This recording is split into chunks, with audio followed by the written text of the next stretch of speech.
A riqueza energética do hidrogênio deve-se à sua capacidade de transferir facilmente elétrons para outros compostos, como, por exemplo, o oxigênio.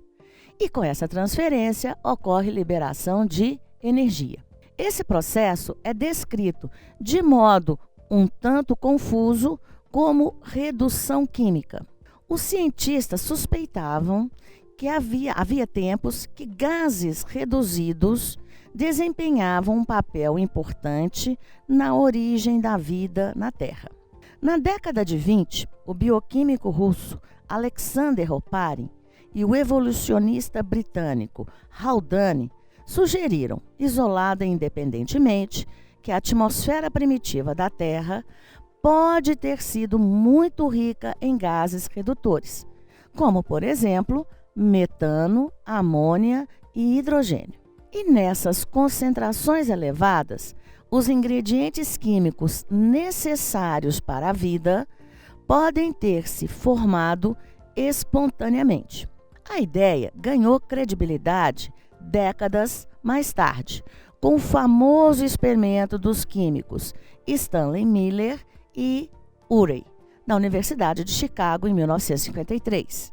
Ao aquecer e descarregar faíscas em uma mistura de gases redutores, eles conseguiram criar uma gama de compostos orgânicos.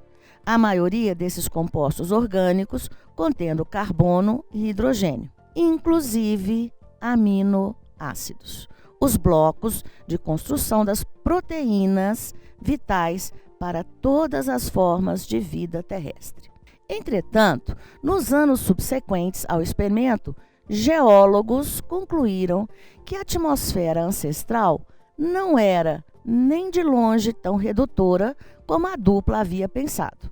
Segundo eles, as condições que formaram aminoácidos e outros compostos orgânicos, em sua experiência, provavelmente nunca existiram na atmosfera. Analisando-se o texto e com base nos conhecimentos sobre a origem da vida, é correto afirmar. É um texto, muito longo e que não necessariamente traz todas as informações necessárias para você resolver a questão. Você vai lembrar, ao ler cada opção, de alguns detalhes importantes. Vamos lá. Com o experimento de Miller e Urey, foi dada validade à teoria de Oparin e Haldane, por conta da descoberta, atenção, de seres vivos simples e sem estonas, que são proteínas associadas ao DNA, no interior da estrutura montada para simular a Terra primitiva. Onde está o erro nessa alternativa? O experimento de Miller e Urey não descobriu seres vivos. Eles descobriram, aminoácidos. Portanto, essa alternativa está errada. Vamos à alternativa B.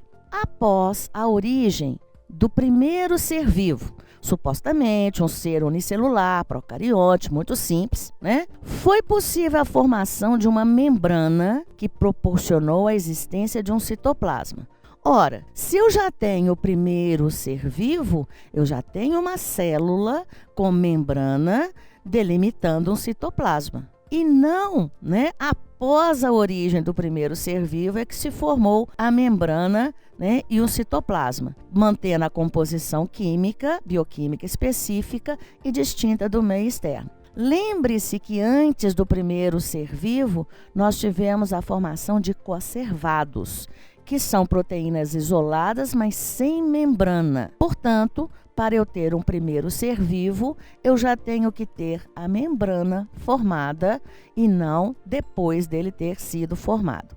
Opção B está errada. Opção C, a elucidação dos eventos e dos processos que proporcionaram a origem do primeiro ser vivo, estamos falando da primeira célula, foi decisiva para a construção dos conceitos que até hoje são aceitos como verdades imutáveis.